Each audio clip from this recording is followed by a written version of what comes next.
आदवोगादाक इतके खबर आसपाक जाय आसता आनी आमकां सगळ्यांक सुद्दां खबर आसा एखादो गुन्हो आसल्या शिवाय आपले पुलीस डिपार्टमेंट आसा किंवा एखादे पुलीस आहा ते केन्नाच कोणाक अटक करिना.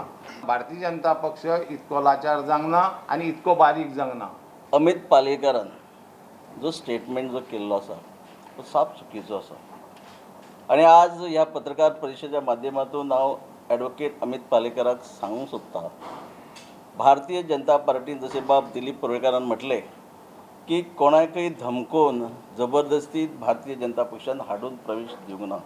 पालेकार कोण व्हडलो राजकीय फुडारी न्ही जाका पक्षात येवपाक इतले करतले.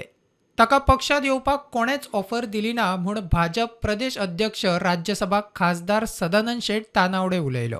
पालेकाराक कोणे ऑफर दिल्ली ताचें खंय नांव सांगचें. म्हाका दिसना कोणी ताका सांगलां आसतलें, कारण येदो व्हडलो लिडर न्ही तो ताका पार्टीन भितर घेवपाक, आनी त्यामुळे आमी कोणेच सांगूं ना आनी म्हजे कडेन कोणें डिस्कसूय करूं ना की ताका पार्टीन हाडपाचो काय म्हणून. त्यामुळे हो प्रश्नच येना, कारण ते उलयतना ते फ्रस्ट्रेशन तेजें दिसून येतालें आनी त्यामुळे ते आपले स्वताची व्हडलेपण मारपाक लागून सांगता काय कितें हें नको, पूण हांवें कोणाच कडेन हांवें उलोवप जावना आनी आमकां तेणे म्हजे कडेन खंयच्याय कोणें उलोवप जावना. त्यामुळे तेणे जर कोणें ताका ऑफर केल्ली जाल्यार तेणें तेजें नांव सांगूंक जाय न्ही. अशें हवेर गोळीबार करून कांय अर्थ ना. आनी त्यामुळे म्हाका दिसता की आमचे कडच्यान तरी ताका अजिबात प्रपोजल वचूं ना. इतलें हांव 100 न्ही 101% सांगूंक शकता.